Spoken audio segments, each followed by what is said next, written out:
Yo, what's up guys, my name is Mr. Freeze2244 and welcome to the WWE Survivor Series predictions. I'm going to be doing the pay-per-view predictions and just see how it goes really. So if those of you that didn't know much about wrestling, Survivor Series is a pay-per-view that's like the second longest running pay-per-view now in history behind WrestleMania. It's been around since 1987, I believe.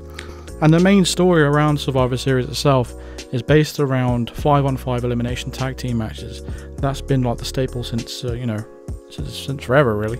And this year they're theming it based on Raw versus SmackDown versus NXT. For the very first time ever, NXT has actually been put into this category of actually brand versus brand, and they've actually shown their capabilities in the past few weeks, and it's actually going to be quite an exciting event. So let's get into each match predictions and what I think is going to happen. So the first match I'll predict is the New Day versus the Viking Raiders versus the Undisputed Era from NXT. And since Kofi Kingston actually lost his WWE Championship just about a couple of months ago, he's really gone back into his old sort of style.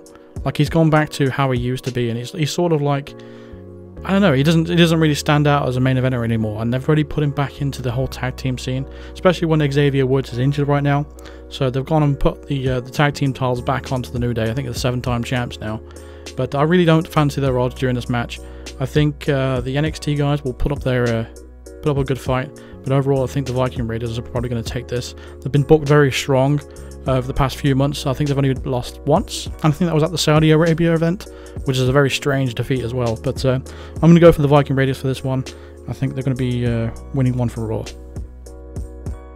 Next is the women's triple threat match, which is Becky Lynch, which is the Raw Women's Champion. You got Bayley, who's the SmackDown Women's Champion. You got Shayna Baszler, which is the NXT Women's Championship. Now, with this story that's been booked for the past few weeks or so, Shayna has really come across as a real badass.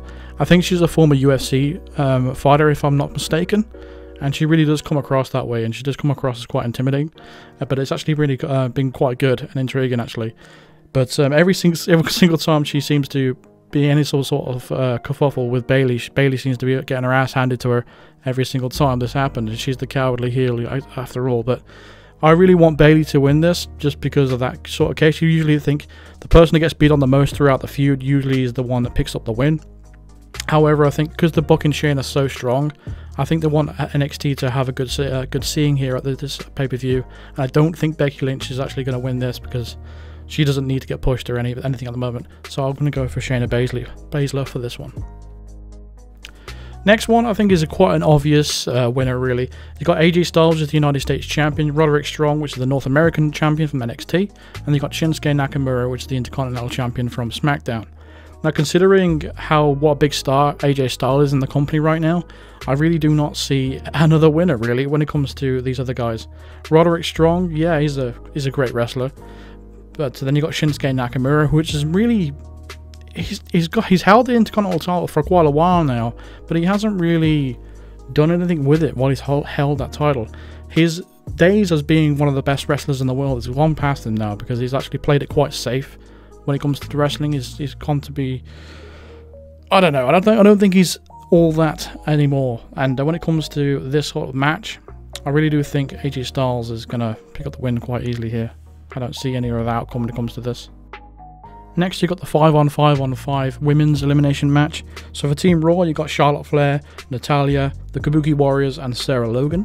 So for Team SmackDown, you got Sasha Banks, Carmella, Dana Brooke, Lacey Evans, and Nikki Cross. And then for Team NXT, so far, I think there's no one been announced apart from Rhea Ripley.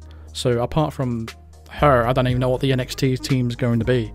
But in regards to this one, considering how strong the Raw team actually looks, plus the fact that Charlotte Flair is on the team, I'm probably going to have to go with Team Raw for this one as well. Then comes the big matches. You've got Brock Lesnar versus Rey Mysterio for the WWE Championship. I think this is actually a no-holds-barred match, and this has been built up over about 3 or 4 months now. And it's way back when Rey Mysterio became #1 contender for the WWE Championship, which he earned on Raw in a Battle Royale, I think it was. And Brock Lesnar the week later would come out and just destroy Rey Mysterio right in front of his son.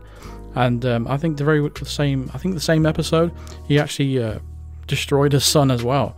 So Rey Mysterio wanted some revenge. So Rey Mysterio contacted Cain Velasquez, a former UFC fighter, and he's the actual person that broke the winning streak of Brock Lesnar back in UFC, and that was built quite nicely. In Saudi Arabia, Brock Lesnar got his revenge by beating him, and now Rey Mysterio is that little underdog that's trying to come for the WWE Championship off this big back beast that is Brock Lesnar. It'd be a great story if Rey Mysterio actually won the championship. However, I just do not see that happening. I think Brock Lesnar is just going to destroy Rey Mysterio, and that'll pretty much be it, because that's what WWE do, really, when it comes to these sort of things. They want you to root for the little guy, but in the end, Brock Lesnar always tends to win, so I'm going to go Brock Lesnar. Now, I really like Daniel Bryan. Daniel Bryan is going to be facing Bray Wyatt for the Universal title, and I really like Daniel Bryan. He's been one of my favourites for quite a few years now, and recently he's gone in a feud with Bray Wyatt. There wasn't really a reason behind it, but they kind of like pushing the angle of them being both, just, mentally disturbed. But I don't know. It's kind of a bit of a silly angle, really. But I can't get enough of Bray Wyatt and his character being the Fiend, and I just can't see any other results happening apart from a Bray Wyatt win. I think Bray Wyatt will probably go into this match and just utterly destroy Daniel Bryan. I think Daniel Bryan will get a little bit of offense at the start of the match, but after about 5 minutes or so, maybe not even that, Bray Wyatt will just crush him and just give him the mandible claw and just beat him easily. But I don't really know where Bray Wyatt goes from this. He seems to be attacking the people that he's had feuds with in the past. And Bray Wyatt's character he's a great talker on the microphone, and whenever he used to get into a storyline with someone, you'd really want him to win because he had such a believable character, and then he'd go into the matches and he ends up on the losing side, and it's very hard to get behind Bray Wyatt after that and try and believe into his character and believing in his persona, because he always tends to keep getting losing at the pay-per-views. So it never really made sense. So it was a nice refresh of his character to come back as the Fiend, and it's done wonders for him, and it's actually become very, very entertaining to watch, and it's become one of the main reasons why I actually tend to watch WWE these days. And if it wasn't for the fact that he won at Saudi Arabia pay-per-view, the Crown Jewel, against Seth Rollins, I don't even think I'll be watching wrestling after that, because he had to have won that match, and I'm glad he did, because it's just great for wrestling, and it's actually very entertaining what he does. Even though it's just a guy in a mask, a clown mask, it's more than that, and I think the guy is a genius when it comes to how he builds his character and everything like that. But in regards to this story behind Bray Wyatt and Daniel Bryan itself, it wasn't very well built. It's only been a couple of weeks since they started it. Bray Wyatt has been trying to get Daniel Bryan to give in to the Yes movement again, and I think that's been eating away at Daniel Bryan a little bit. And just before Daniel Bryan gave in to the Yes movement on Friday, Bray Wyatt just came out and just played more mind games and ended up giving him a mandible claw in the middle of the ring. But again, I don't see any other outcome apart from a Bray Wyatt win, and yeah, Bray Wyatt. So what's likely to be the last match on the card of the night is probably going to be the Team Raw versus Team NXT, Team SmackDown, the men's one, with 5v5. So for Raw, you'll have Seth Rollins, Drew McIntyre, Kevin Owens, Ricochet, and Randy Orton versus Team SmackDown of Roman Reigns, Mustafa Ali, Braun Strowman, King Corbin, Shorty G, and the NXT team hasn't even been announced yet.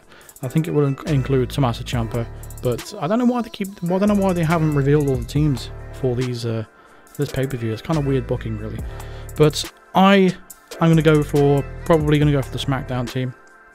They seem the stronger of the two, and I think SmackDown, they need a big victory at the end of the night. It's all that new deal they have, the TV deal with Fox. I do believe they need to end the night on a big win.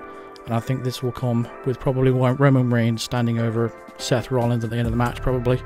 That's probably how they'll end the night, and they should send the fans home happy. Not many people like Seth Rollins at the moment, and including me. I think he's a bit of a... I don't know, his character needs a little bit of fine-tuning, which is something I hope that will come. He needs a heel turn or something, but his character needs to change. But yeah, that's my rundown of all the matches. I don't think I've missed any. But yeah, let's just see if all my predictions are right. They usually are, but we'll see how it goes. Hopefully you've enjoyed me doing this. It's brand new to me. I've never done this before. So yeah, let me know your thoughts in the comments of what you think. I mean, it's completely different to what I usually do on the channel. So anyone that's a WWE fan, let me know your thoughts in the comments and what your predictions are. And I'll see you guys in the next video. Thank you very much for watching. Cheers.